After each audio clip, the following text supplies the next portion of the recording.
Well, you go to your favorite coffee shop, whether it's Starbucks, Dunkin' Donuts, Krispy Kreme, whatever, and other public places, and you see this welcome sign, free Wi-Fi. Mm-hmm. Boy, I'll tell you, that's a biggie. The results of a new experiment today prove that the public Wi-Fi is not so secure. Fox News contributor, cybersecurity expert Brian Krallis is here to tell us more about it. So, Brian, when I go into McDonald's and sit down with the Big Mac and fire up the laptop, I'm in danger? You probably are. What they did, they actually did a little bit of a publicity stunt, and I actually loved it because it really drew some good attention. They gave a 7-year-old girl, they printed off instructions on Google on how to hack a public Wi-Fi, and she did it in 10 minutes.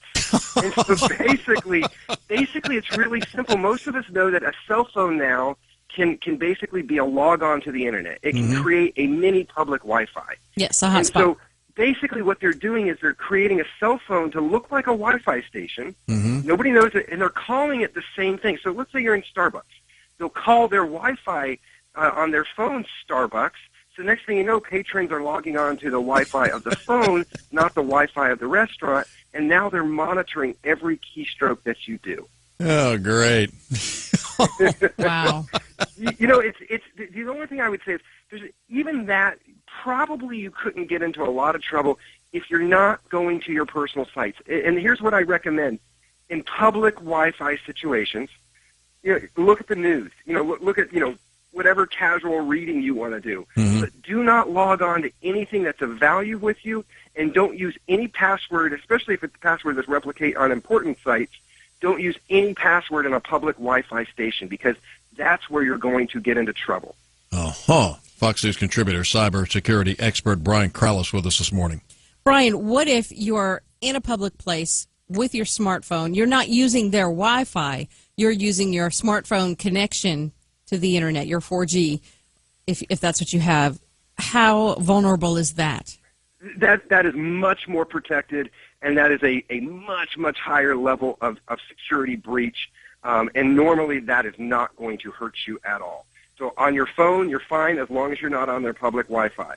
The biggest thing I think I just keep preaching and preaching and preaching, and that is we would never go to bed at night with our doors open and our doors not locked, right? But when it comes to cybersecurity, we think that it just can't happen to us, and it's some group out of Monte Carlo that's sophisticated. It can't happen to us, right? And so, and that's what I love about this is that it's happening every single day, and it's happening more and more frequently.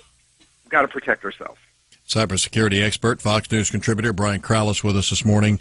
With the consent of her family and in a controlled environment, IT-savvy 7-year-old Betsy Davies managed to hack a willing participant's laptop while they were connected to a purpose-made open Wi-Fi network. Brian, could we get this girl to go to work with the NSA and with the Pentagon so we can find out how in the world the North Koreans managed to hack into our systems? We may need her. The thing I want to stress, so when you look at almost 90% of the hacks that have been in the news over the past 6 months to 9 months, they really haven't been what we think of as a sophisticated hack. Somebody coming in the back door. Most of them have been using passwords, frequent passwords. That's the other thing I kind of beat my drum on. What happened? A very personalized password. What they're doing is they're basically guessing passwords, and they're using frequently used passwords and logging on like a normal user. These aren't really sophisticated, what you would think of as a hack. And so that's the second thing, is make sure that we have personalized passwords that cannot be easily replicated. All right, Brian Krallis, cybersecurity expert, Fox News contributor. Where do we go for more information? Check us out on SurMD, that's SurMD.com. We specialize in doing HIPAA-related patient protection, but we also work on all enterprises, all type of users. So check us out. Thank you, Brian. Hey, thank you. Take care. You too.